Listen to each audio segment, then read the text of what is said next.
Hello everyone, and welcome back to Wargame Red Dragon. I've got a 3v3 for you guys today between my own team and a team led by the Brigadier General Vehicle Unit Enjoyer, and a bit of a special treat here. We have Stribble, who was one of the 3 players on my team, in with us to do some commentary on the recording. So you want to introduce yourself and let us know what you're doing? Hey, I'm Stribble, and I'm playing the Commonwealth Moto deck here, and we're playing here on Jungle Law. It's a good game. So Commonwealth Moto, that is a little bit unusual. You mind if I ask about that?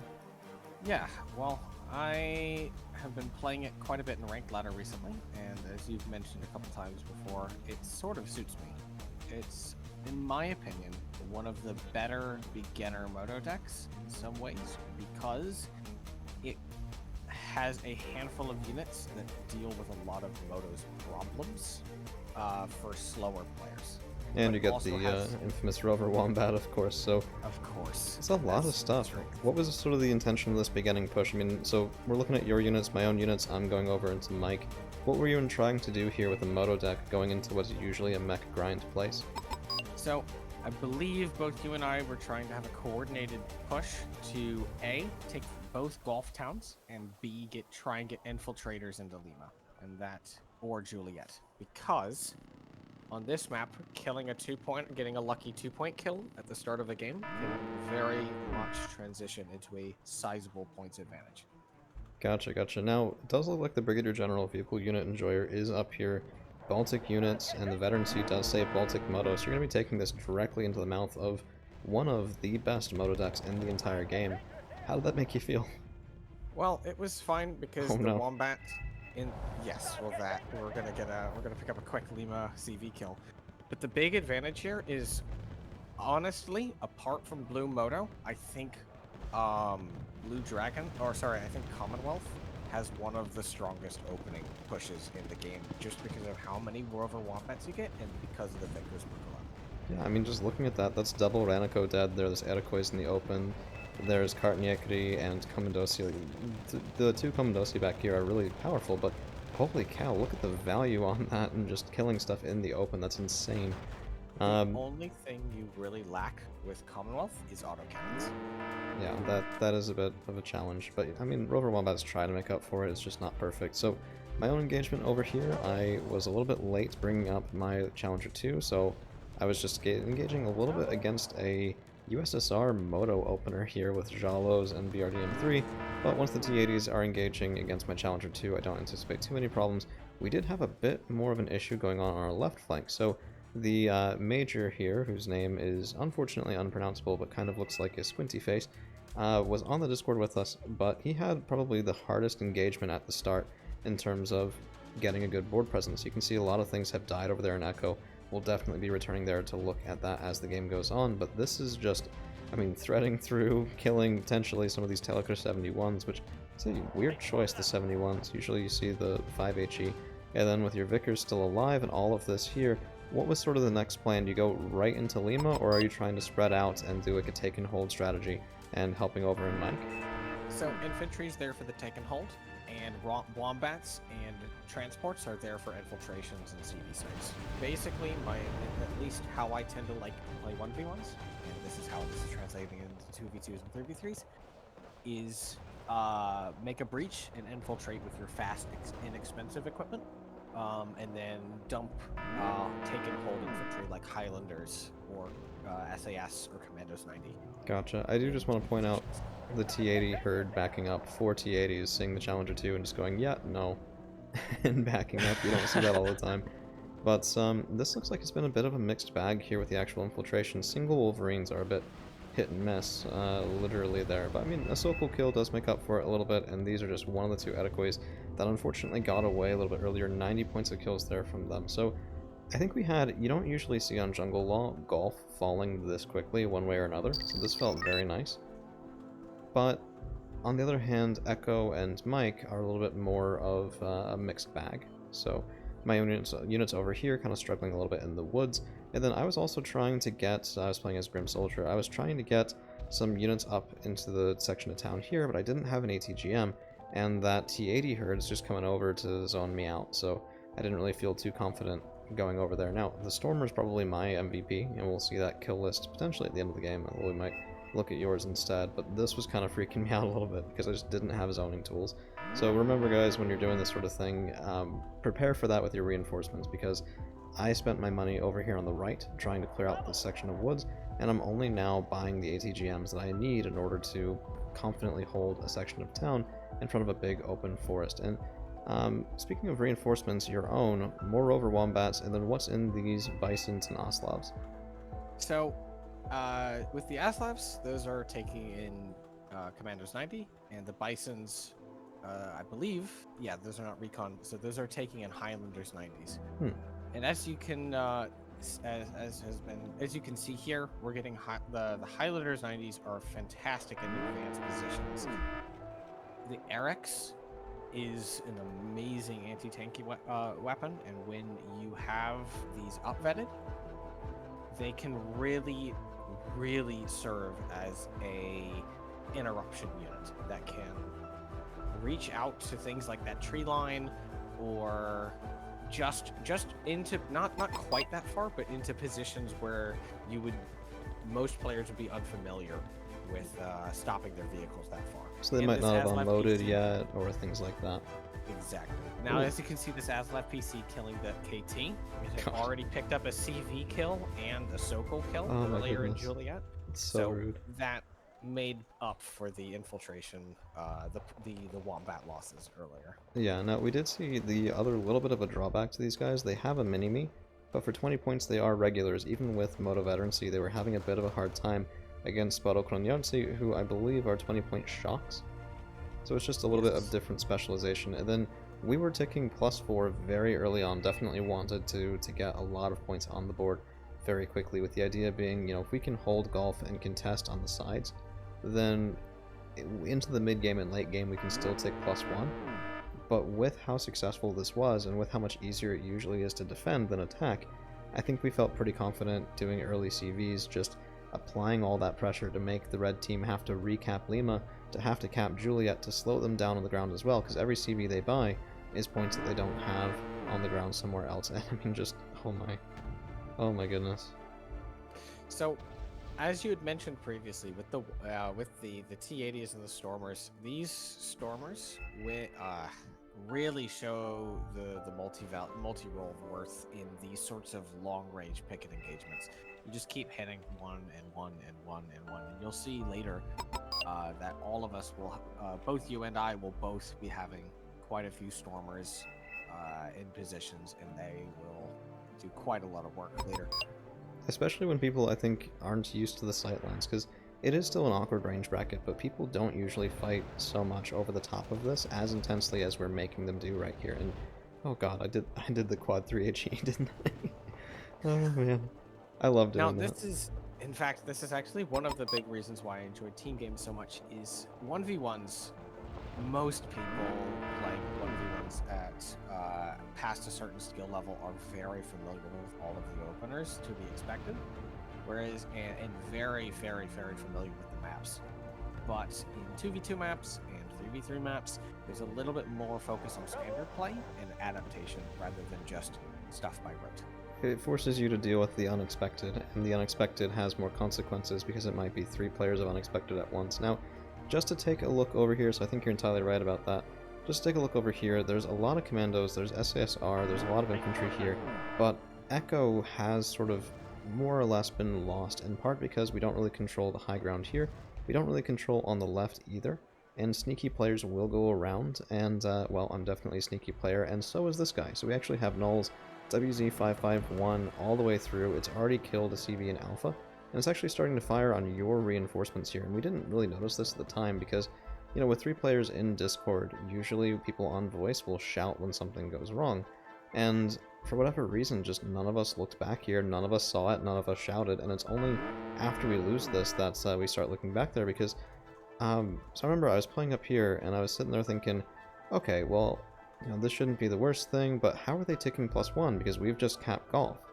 So you look at the golf cap, the mic cap, the fact that Echo isn't, and that should be even, but now they flip to +4, and that's when we notice, oh, Bravo's gone, Alpha's gone, Echo's capped red, Mike is capped red, and that +4 is finally on the other foot. I gotta say, it really sucks to be ticked on +4. I mean, that's 60 points every minute. It's insane, right? So I think we notice and start marking. yeah, those are my I do defense lose the things. ferret, but I do believe the stormer finishes off the WZ. Yeah, it looks like it got the kill there. Already did. 2 missiles, and if that had been carrying infantry, we've been in a lot of trouble. Yes. But we already are in a little bit of trouble here because it's distracting from the front line. So I think I started spending a fair number of points over through to, well, one, when we were replacing CVs. So the Squinty Face Major and I are trying to recap here, then just make sure that we had everything covered. So, 50-point recon helicopters, they're not super cheap. Charlie is also a point of vulnerability. So this side of the map just was completely on guard. I mean, look at all the stuff we have over here, and then just nothing. It definitely was a moment to learn from, I think, of how to do that better if we need to withdraw on that side the next time around, because you just can't let yourself have that many holes to get threaded through. Now, Double Links H7, a little bit unkind, just going for a CV snipe. Going for the 2-pointer. Basically, my thoughts are if we lost a 2-pointer, the best way to deal with that tick is to try and snipe their CV. So I go for the Juliet CV. I believe I just did a drive-by on it, and now I'm splitting up to go for the Lima and Hotel CV. I think they actually pulled it out because none of those Lynxes had fired. Oh, well then they had pulled it out then. Yeah. Hotel. Okay. And there's the Hotel CV. I believe this strike fails, but I'm not a fan of sending anything to the base, typically, if I can avoid it. I am a sneaky player, but I typically like to do sneaky stuff for point ticks, rather than spawn zones. And here it's definitely worked, so even if it didn't get the kill there in Hotel, I mean, that stopped a +4 tech for the better part of a minute, maybe even longer than that as we keep going on, and this is all while you have not 2, but 4 Commandos 90 and Highlanders 90 going in through, trying to attack into Lima, because I think we both were thinking at this point we need something more permanent than the ability to just sort of make them pull out for a second or two while we recover here. Now we do have a CV going to Alpha, that will also lead to a command vehicle for Bravo, but this was urgently, desperately in need of points from the two of us, so I gotta hand it to the red team. They did a nice job of really putting us on the back foot, and as you said earlier, this is not standard play, that sort of thing. Like, if you and I just had standard play on this side of the board the whole time, we wouldn't really have to ever think about our back line again, but, it's this 3-player game, and we definitely did, because there's more than just one section and one lane to this match as a whole. Now, the Vickers Mark 11s, I want to ask you, how do they do after the opener? Because we saw all their excellent use, but I've been seeing a lot of them in your dead units feed. So, I have a couple weaknesses. One, as you can see, I suffered earlier, is I tend to be a little bit slow on the uptake for pulling up AA, and the other is once I tend to favor peekaboo units. And the Vickers Mark 11 is very good at that, but it's also, when it's just not the right tool for the job, I'll still task it for it because it's good enough, and often that results in unnecessary losses where I could have just walked those Highlanders forward and kept the Vickers further back. So you look for that dynamic, high payoff play, even when it might come at the cost of the more slow and measured and safer, more reliable version? I tend to be way too aggressive, which often playing Moto is rewarded, but when you have higher unit density and less holes in the defense line to exploit, that definitely transitions into lots of dead Vickers Mark 11s. Yeah, I mean, I'm faulting my own play here as well, because I should have already had a cap up on Michael a little bit ago, because they're still taking +1. They've actually nearly made up all the points, and this is really annoying. Here's where I disagree, though, because ultimately, at the end of the day, what matters is, are you more than a certain number of points to get the win, right? The only point that matters is the last point, right? So having board presence dealing with our backline is arguably a more pressing concern, and filling in our picket on our left side is more pressing concern than capping Mike. That's fair enough. By the way, I call bullshit on not killing this CV. Oh, yeah. That was an entire, I think it was 2 volleys of 4 3HE mortars, pretty much, like, that's going to be centered on that area, because everyone caps there, right? So I'm pretty sure, well, okay, I might have done like a walking thing, because the first one looked farther back, then I might have done like one back here, one over here, but no, no, no, no, that's frustrating. Well, that happens sometimes, though, you know, artillery is not a guarantee, that's why it's better to be there with points on the ground, if you can get it, and that's what we're looking for right now. So Royal Marines, Diggers, Fusiliers, Warrior Milans, everything going up and through here, trying to get over just to decap Mike, because they don't have anything in the open, the Chimeras and Challenger 2s, like, okay, another slightly mild criticism. I think at the time you and I kept yelling at the Major that we needed a board presence over here, and if you'll notice, there's a lot of stuff that's not. So Chieftain Mark II, double of Nexus, Chimera, some M108s that have been sort of over here, and that's all well and good when things are going well and we can coordinate and rotate, but part of the benefit of being in the Discord together is we can talk to each other, we can tell each other what we need, and I don't know, it's something that I guess will come up over time as people play together more, but there can still be communication issues even with everybody in the same call. So at this point, you've been sort of fended off just a little bit. There's Commandosi, that's really dangerous. Lynx 3, maybe looking for a cheeky kill. What was the thought process on how to make that more reliable from where we stand now? So, again, this is my over-aggression standing out here. Again, the Highlanders just get to me. Goodness gracious. However, as bad as this looks, the Lima loss was bad, right? But the Highlanders' losses and the Highlanders' aggression here, I think, is actually giving us a lot of good information about where their defenses are and what presence we're going to need to actually properly push Lima. Because we still hold, and this is the really important thing, at least from a moto perspective, we still hold really, really defensible positions, even with what we've lost. So we're still in a very good position to stay on the offensive and actually try and decap Lima. So taking losses, figuring out what they have in Lima and where they're positioning it is, while it could have been done more efficiently, I think it's setting us up for a good Lima push. Gotcha. So my infantry's coming over there now. I'm also prepping to finish this off.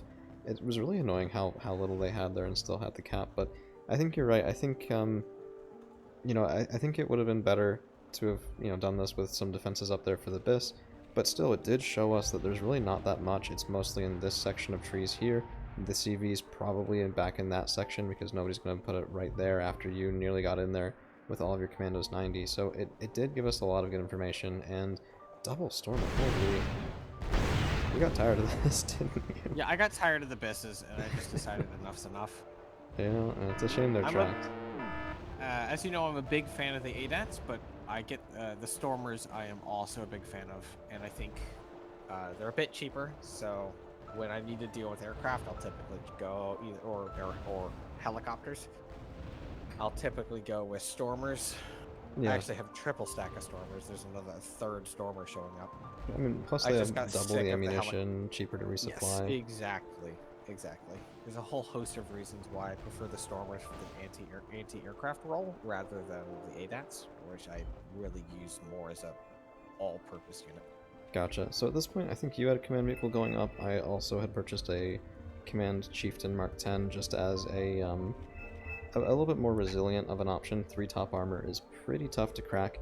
And then with the cap in Mike, and sort of soon to be a decap here in Mike as well, we will be taking +1. 258 to 256 is pretty much dead nuts even, but I mean, if we can throw it to a +1 with Mike and then decap Lima or even cap it ourselves, that's going to be as much as a +5 in our favor. So as long as we can prevent this from really getting any worse, which we have, and Squinty Face Major here did do a very nice job of spreading out and just making sure there wasn't all that much more going through. It was definitely an uncomfortable couple minutes, and now, well, we were in a position where we didn't necessarily need that big tick. Now I think we all sort of wanted it in order to feel a little bit more comfortable with how this match was going. At least I did. Definitely want that, just to feel a tiny bit more comfortable. Oh man. Stormers. Yeah. Nearly out of fuel though. I think this is where we ask for smoke in order to sneak the ASLAB command in. Yeah. Because we know that where their unit positioning is, and But the problem is the ridge line is too steep for the truck to go in anywhere other than where that smoke is. So you had to come all the way up here to go up this little ramp, and there's Lawless back there, there's Spartak and Yahtzee back there. There's a lot of stuff that we don't want a piece of that's just sitting back there, waiting to get us. So at this point, a couple of Lynx H7s, I'm trying to do a little bit of a wraparound into the backwoods right here, which, oh man, you went for it. I forgot you went for it. Wait, do you go up with this? I think we get it, yeah. I'm waiting for the infantry to push up a little bit before pushing in, because I want the Aslav PCs to soak up any AT shots if I'm unlucky enough for there to be infantry in. Gotcha, and Commandos 90 should do a Actually, decent no, never job. mind. I'm just screening out the commandos first. I don't know why I didn't pair the Aslavs with them. Well, I mean, shit happens. Well, I just got lucky, and the Aslav is now going for the spawn now. Yeah, Just cut right. across. And that will pop us up to a +3, +5 if we decap here. Commandos 90 in a very aggressive position, and there's the best. So we have 1, 2, 3, 4 Stormers here, a Lynx 3. Let's see what we get. Yeah, there is dead. Nice. Very nice. Yeah, and then so we have more infantry coming up from the from our ally here, and then I guess the Royal Marines around. This was the sort of the time where I started to think that this was in the bag, because I mean, we're no longer in as extreme danger, and of course that's gonna hurt, but like, I don't know, we were far enough forward, late enough in the game, this felt pretty nice. What's the biggest thing you would have done differently to try and get into Lima sooner? To get into Lima sooner?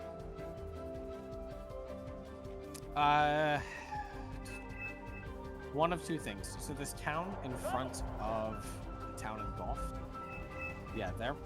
That can, if I could have secured that with Highlanders and some ATGM spots, that would have been a nice preventative ATGM position, just to force reinforcements to come from a very specific direction. And second, Go ahead. Second, I would probably say that stockpiling more proper tanks rather than buying so many Vickers and wasting them away. So if I had, instead of buying a sizable number of those Vickers in the mid game, if those had been Maxuses, I think that would have transitioned into more gained ground. Gotcha. And we did just have one more danger moment here, because as much as we are in their 2-pointer, it looks like Null has finally decided to push onto our teammate here in Charlie. And in hindsight, he probably could have done it far earlier. I think we didn't really have many defenses here as much as 10 minutes ago. But, I mean, this was really dangerous. Highlanders 90, of course, there. I mean, this is all your stuff here as well. So, I mean, I think it really speaks to what I said earlier with needing to have a little bit better communication on who is setting up defenses, because, again, if we flip to our ally here, this is all new stuff. So double Challenger Marksman, the Chimera, everything like that. And I think it might have gone off a little bit smoother if we could have kept it to defenses here, just zoning tools, like an ATGM or two, because this ridgeline has been captured for us pretty much the whole time. And you'd be surprised what a couple of ATGMs up on this section of ground can do for making things uncomfortable. Maybe not all the way back as far as that section of road, but when we have ZSD 90s nearly getting into the woods here, it's definitely an uncomfortable place to be. There are some pretty solid F-111 strikes here, which help clear up a lot of it, but we're still in real danger, and I believe that we're almost certainly going to lose the CV here. Yeah, I think we do. I mean, there's nothing that can handle the 85-3, unfortunately, which is really rough. I mean, it's a 140-point tank. That thing is very, very tough to deal with. Lujan doing 90, ZSD 90s, a lot of stuff in there. And I think we were talking about even just like when to buy another CV just preventatively to get into Charlie, because we've been pushed out of Lima again. The +2 is coming from a decap here. Now, this was mine, so this was not yours. You were being kind. I was not being kind this game. Yeah. I think when there's 15 minutes left in the game, if you don't have base defense, that's a little bit of a different story. Yeah, maybe, but I mean, I was being unkind. In 1v1s, I think that's perfectly reasonable. Yeah, fair. And yeah, I don't know. In team games, you could make the argument that if everybody tries to sneak, you can overwhelm even a single player's base defense, but I don't know, it's a little goofy. They did have a CV as well, so one being brought in by Null here, and immediately fired upon by the Vickers, but I don't think... that was really unlucky. Double 83, 84%. Double miss. That's real unfortunate. That does happen, though, you know, honestly. It's But we have a good idea where it is. We can just bomb it out, right? This is annoying, but not... They're in a very, very fragile position here. Yeah, 100%. The biggest worry now is with 14 minutes left, that would be enough time for them to have turned it around. But I don't think they had a realistic way to defend that CV with what was here. I mean, even with the HQ7, as you said, a couple of nice F111Cs, and that's just dead. It's too fragile. Being in here with a command tank is a little different. Now, as I was mentioning, these Maxuses and infantry push is, I think, what's going to start making a real difference here. We're actually getting into Lima here. I mean, you must be, because with the Stormers up there, you must be feeling decently confident. Oh, does that get the... Oh, that's brutal. No? Oh, man. Have vehicle problems, triple Stormer. Yeah, my goal here was just overwhelming volume of fire, right? Because sometimes it's the same idea with the Wombats, right? Sometimes you can just kill stuff because you hit it so many times, even if you're not penning it very well. Yeah, that's fair. That's fair. And now I think we were both kind of confused. We had all sort of thought the CV was over here for the longest time. I think it ended up being in this section of woods. No, I actually believe the CV's just in that last tree line on attack. Oh, yeah. I forgot that's technically in the zone. Yeah, it's technically in the zone. I mean, fair enough. If it works, it works, but and my command chieftain's here. Command chieftain. Yeah, yeah. I was probably a little overcautious with it. I just didn't feel like getting pushed out again and needing to rebuy it. Things damn slow. And we had this sort of situation to deal with, which, by the way, this is a very aggressive Feebal. But I think by now, so you're buying a CV there again. You and I are working together to clear this out, as is the squinty-faced Major, who is on the Discord, and I feel really bad not remembering that, so just let me know if that was you. My apologies there. Yeah, I mean, a lot of people, a lot of names, and if it doesn't match with your in-game name, it's a little bit tough to remember, but this is very high unit density in Lima. This is well and truly ours. It was really satisfying to go for like nearly 30 minutes trying to take this point, and then we do finally get in at the end, so quite a fun game. Quite a fun game indeed. I'm pretty sure at this point there's not much they can do. I still believe Charlie is our weak side, but the problem is it has a little bit to do with the decks they're playing, right? At this point in the game, they're Red Dragons players out of steam. Baltic Moto doesn't exactly have a really amazing last 5 minutes if it's been trading poorly. Exactly. And we still have plenty of juice in the tank. ADAT Stormers, Lynx 20mm. That's an unfortunate loss. However, again, it almost doesn't matter because it's right next to our spawn, and we still have a lot of equipment left in the tank. Yeah, that's fair. Alright, that's the game. You went 40-10, 26-95. Very, very powerful game there, even with some of the infantry dying in the open. I had a bit of a closer margin, 27-40, 20-75. Yeah, I'm not really sure. I think a lot of that was the flank engagements, and I lost a couple of expensive helicopters and planes. Overall, 87-60 to 69-90. Quite a solid game, and, well, thank you for being here, thank you for doing the commentary, and thanks to our opponents as well for a nice game. Do you have any closing words? No, I think it's, apart from the fact that I think openers are incredibly important for winning a lot of 2v2 maps, but yeah, we'll leave it there. Alright, thank you guys for hanging around, we'll see you again real soon.